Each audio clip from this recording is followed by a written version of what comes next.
বন্ধুরা সবাইকে স্বাগত।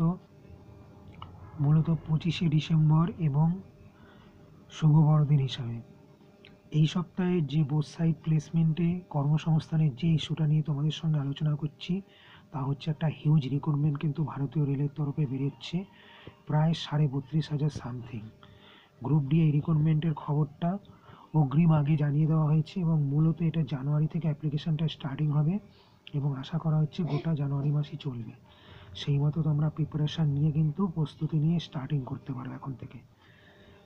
পাশাপাশি রাজ্যে কয়েক হাজার ক্লার্ক এবং মিসলেনিয়াস অফিসার এবং ইঞ্জিনিয়ার, এটা মূলত পিএসসির মাধ্যমে 3টি আলাদা আলাদা পরীক্ষার মাধ্যমে আলাদা রিক্রুটমেন্টের অ্যাপ্লিকেশান হবে। সেই মতো কিন্তু তোমরা দেখে শুনে অ্যাপ্লাই করবে।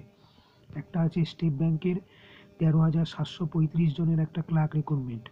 এটা মূলত স্টেট ব্যাংক অফ ইন্ডিয়ার তরফে গোটা অল ইন্ডিয়া বেস রিক্রুটমেন্ট হবে। সেই মতো জোন এবং শূন্যপত্রা দেখে নিয়ে তোমরা অ্যাপ্লাই করো।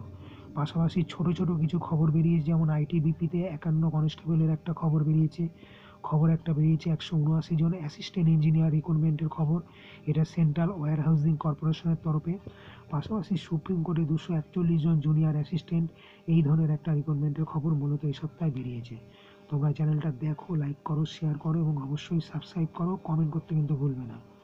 ধন্যবাদ।